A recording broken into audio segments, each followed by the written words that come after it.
Donc, je vais vous présenter Solaire, donc surtout l'introduction, voir un peu les bases, rapidement le principe et voir à quoi ça peut servir. Donc qui je suis? Donc, je suis développeur à Lightis depuis un an.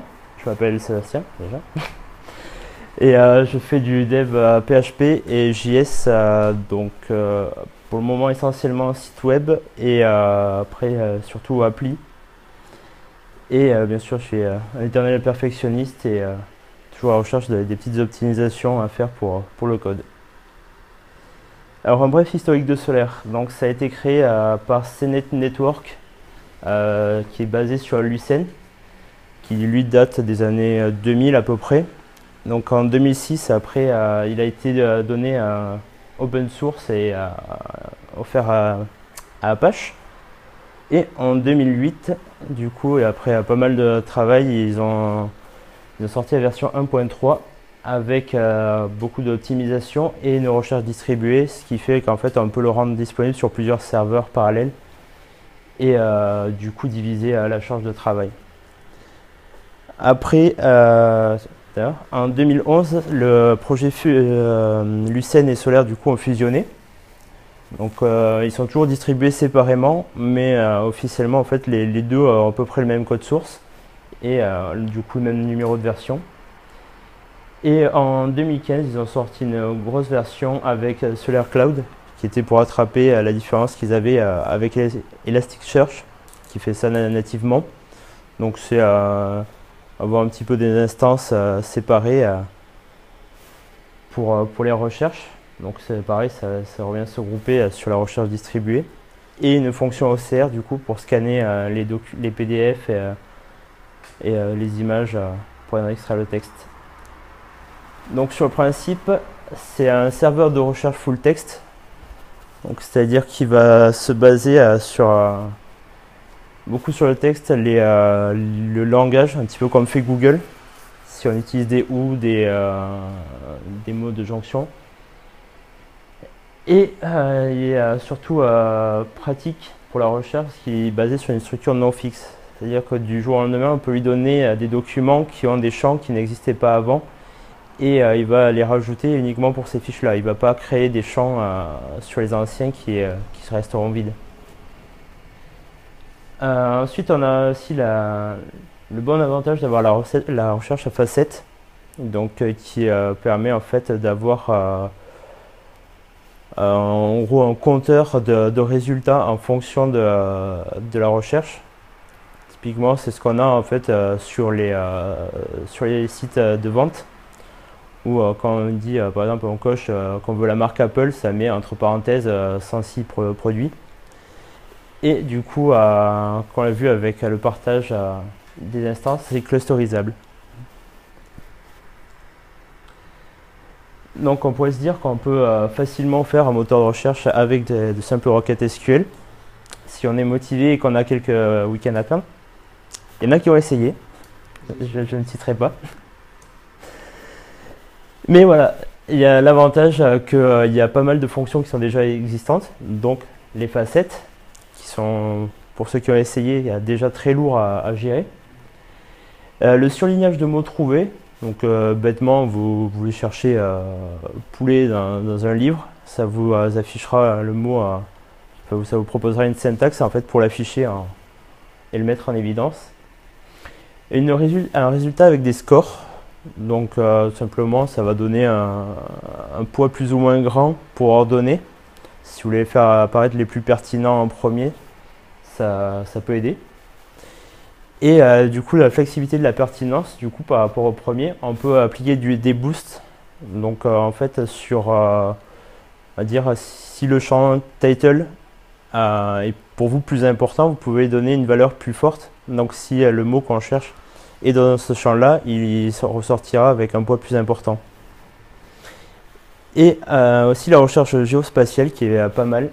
Donc c'est typiquement donner soit on peut faire un cercle avec du coup un rayon et lui dire voilà, cherche-moi tout ce qui est à l'intérieur de ce rayon, soit sélectionner en fait un rectangle pour dire qu'on veut tout ce qui est à l'intérieur de cette zone. Après, on peut partir sur des polygones, plein de trucs comme ça. Et on a le côté pratique aussi des synonymes. Donc si on cherche je sais pas, poulet, on pourrait définir que poulet c'est synonyme de police. Exemple bête, mais... Et bien sûr tout ça c'est configurable quand on installe quand on configure notre index. Donc qui l'utilise? C'est des stats qui datent de 2015-2016. Donc à peu près 90% des 500 plus grosses boîtes. Donc on a Apple, Cisco et beaucoup d'autres. Et on a un petit exemple avec Paris qui fait de l'open data en fait sur tout ce qui est place de parking, bâtiments publics et tout ça, qu'on peut filtrer du coup et rechercher avec un moteur qui est basé sur Solaire. Donc pour faire un peu de lexique avant de commencer à voir comment on l'utilise, donc on a le schéma qui est en fait un petit peu l'équivalent des tables dans les bases de données classiques. Donc pareil, là il reste assez souple. L'index, donc qui est grosso modo notre base de données. Donc je vais faire un peu l'analogie comme ça avec des bases de données classiques pour simplifier. Et du coup le document qui comporte un ensemble de champs. Donc le document c'est une ligne dans une base de données quoi. Donc comment ça marche? Alors bêtement on a un indexeur, on va lui donner tous nos champs. On appelle à l'URL Solaire, enfin le HTTP/update, un peu à la façon REST, du coup en post, et ça va du coup le stocker dans l'index de Solaire. Donc là après on a toute la partie Solaire qui regroupe pas mal de briques. Et pour faire la recherche, là où on va rester pour aujourd'hui, on fait tout simplement un appel get en select, où on lui passe tous les paramètres qu'on veut de notre recherche et il nous redonne du coup un résultat. Donc on a le choix entre du XML, du JSON et du PHP sérialisé. Après je crois qu'il y en a d'autres et c'est possible de l'étendre avec des plugins. Donc on a un petit tuto assez sympa sur internet qui s'appelle Solaire en 5 minutes. Le site aussi est assez bien fourni et bien expliqué. Bon, entièrement en anglais. Donc là j'ai un petit peu repris tout ce qu'ils expliquaient assez simplement. Donc là le test d'ailleurs que j'ai fait tout à l'heure. Donc là ce soir on va tester sur la version 7. Mais elle nécessite Java 1.9 donc qui est un Debian, enfin qui n'est pas encore un Debian stable pour ceux qui veulent l'utiliser sur un serveur Debian. Et du coup, en général, on se tourne plutôt vers la 6.6 actuellement, qui du coup est classée comme stable. Donc après, il n'y a pas encore de paquet à ma connaissance pour l'installer simplement avec un apt-get par exemple. Donc on le télécharge bêtement comme ça, on l'extrait et on va dans le dossier. Après, ça reste du Java, donc c'est tant que c'est installé, ça fonctionne. En théorie. Donc là bêtement en fait on va lancer un Solaire avec du coup une base de données exemple, enfin un index exemple, donc TechProducts, des fiches qui sont déjà préconfigurées et ça va nous permettre d'avoir un exemple pour commencer. Donc là après j'ai coupé un petit peu, ça explique comme quoi ça fait l'import des fichiers etc. Et ça nous donne l'adresse de notre Solaire. Après on peut rapidement vérifier voilà, que notre instance fonctionne. Donc ça nous donne rapidement son numéro de version, la date à laquelle ça a été lancé et la RAM que ça peut consommer. Et ensuite pour indexer, en général c'est beaucoup avec du XML. Donc bêtement on fait une balise add, on met notre doc à l'intérieur et tous les champs qu'on veut.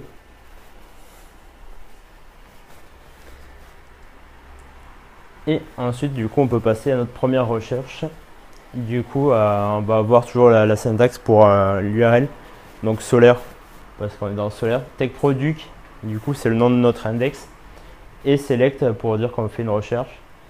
Et après, un paramètre Q, c'est le champ un petit peu principal, c'est la barre de recherche de Google. Et WT, c'est pour définir du coup son format de sortie. Alors là, notre première recherche, ça donnerait quelque chose comme ça, si on le prenait en JSON. On a un réponse header pour nous dire grosso modo le temps qu'il a mis à répondre, le statut pour s'il y a eu une erreur ou pas. Et ça nous fait un rappel des paramètres qu'on lui a donnés. Et du coup, tout le résultat se situe dans réponse avec le numéro de fiche trouvée, le start pour quand on fait de la pagination. Par défaut, il s'arrête à, je crois, une dizaine. Et du coup, après le tableau avec vraiment les résultats. Donc là, on aurait un Canon, donc un appareil photo avec toutes les caractéristiques du produit. Et par exemple, on pourrait faire une recherche aussi comme ça. Donc FL qui va définir en fait les champs qu'on veut récupérer. Et après, on peut dire inStock false pour dire que tout ce qui n'est pas en stock soit affiché. Donc pour faire la syntaxe un petit peu basique, c'est assez simple. On donne toujours, on peut faire une recherche Q juste en tapant un mot, ça va chercher dans un petit peu tous les champs. Mais après, on peut préciser du coup le nom de notre champ. 2 points, c'est la valeur. Donc si on n'a pas d'espace dans notre mot, on peut juste le copier-coller comme ça. Si on a un espace du coup à gérer, on met des cotes. Et on peut mettre une étoile pour dire qu'on cherche quelque chose qui commence par foo et qui finit par autre chose. Ou après, on peut mettre bien sûr l'étoile des deux côtés. Le nombre, ça va être aussi basique. On peut lui donner une valeur fixe ou une valeur de temps à temps. Sachant que là, c'est les prix de la gamme des iPhones qui a augmenté. Et du coup, pour les syntaxes spécifiques, on va avoir un prix de quelque chose jusqu'au prix de l'iPhone X ou de l'iPhone SE à n'importe quel prix. Donc à 3000 € le futur iPhone. Et on peut lui dire quelque chose de pas vide, du coup ça sera de quelque chose à quelque chose. Ça permet aussi de vérifier qu'un champ existe. Après, il n'y a pas vraiment d'autres syntaxes pour vérifier sinon si notre champ existe. Ou après, on peut faire des recherches négatives. Donc là, on aurait stock égale false, mais moins, donc en gros, stock égale true. Comment? Bonne question. J'ai pas testé cette partie-là. En théorie, j'aurais envie de dire que non. Ah, oui, effectivement.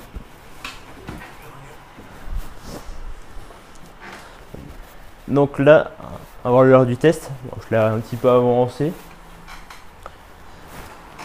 Mais grosso modo, voilà, on a vu la majorité. Donc, après, pour aller plus loin, donc, il y a le site je présentais, Solaire Tutorial. Ah, c'était l'autre point. Et bien sûr, la doc qui est assez bien fournie pour le coup. Et voilà, donc je vous remercie. Il y aura le site, mon blog, où je vais essayer de poster des articles dessus en traduisant quelques fiches un peu, quelques explications un peu compliquées. Comme ce que j'ai pu présenter par exemple sur Slack, la recherche multifacette en excluant les recherches, etc. Voilà, donc pour ceux qui veulent essayer, il suffit de se connecter à cette adresse. Il n'y a pas de login nécessaire. Une question. Ouais. C'est vrai, j'ai pas fait une page question. J'ai l'habitude de commencer à regarder Elasticsearch. Ouais. Il y a le mode Fuzzy qui permet d'avoir la recherche approximative du mot. Oui, on peut le faire. Mot avec faute d'orthographe. Est-ce que ça existe aussi en Solr ou pas? Oui, C'est justement en fait la partie un petit peu synonyme où là on peut voilà, définir, en fait c'est nous qui configurons les synonymes possibles, ou après ça peut prendre aussi de l'approximatif. C'est vrai que je ne l'ai pas rajouté dans les syntaxes, mais on peut faire aussi une recherche approximative sur les mots. Même si on faisait entre deux cotes foo bar, on pourrait mettre une tilde et par exemple le 4, et ça prendrait en fait les recherches où il y a foo et bar à peu près 4 mots d'intervalle. Donc plus les mots sont rapprochés, plus le point est important, sinon... C'est aussi le faire sur un seul mot. Voilà, on peut aussi le faire. Tu fais foo tilde 1, il va te trouver flow, tu remplaces une lettre. Voilà, c'est la syntaxe pour dire que c'est approximatif, voilà. Ah, d'accord, donc tout à l'heure, quand tu mettais un double cote avec un espace, ça cherchait partout en fait. Non, là non, c'est pour dire qu'on cherche cette string précise. Ah, d'accord. Tilde va dire que voilà, c'est approximatif notre recherche. D'accord, ok. C'est sur cet aspect-là qu'on est complètement déçu de la recherche approximative parce que, ou bien on cherche exactement, mais dès qu'on s'écarte un peu, on n'a plus du nul. Je sais pas si on pourra le mettre en évidence sur les bases que Ouais. vous avez. Oui, c'est vrai que je sais pas. Ça... Ouais, mais après tout ça, on n'a pas lié quand même. On n'a pas lié avec Ça serait pour dire, par exemple. Avec les algorithmes Oui, ça serait de gérer, ouais, si la personne fait une faute de frappe, un truc comme ça. Ouais.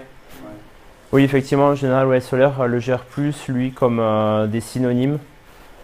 Et il y a un autre fichier pour configurer ça. Normalement, on a un appareil qui gère ces approximations. Mais oui, après, Elasticsearch est un peu plus poussé là-dessus, dans le sens où il a un mode d'apprentissage, entre guillemets. Mais voilà, après nous, à Letis, on a préféré se tourner vers Solaire parce qu'il est beaucoup plus open source que Elasticsearch. Elasticsearch cherche plutôt en fait à vendre les solutions qui sont autour, bien sûr. La base qui est sur Lucene du coup est open source, ils sont obligés. Mais après tout ce qui est par exemple l'apprentissage, trucs comme ça va être des services plutôt vendus en plus.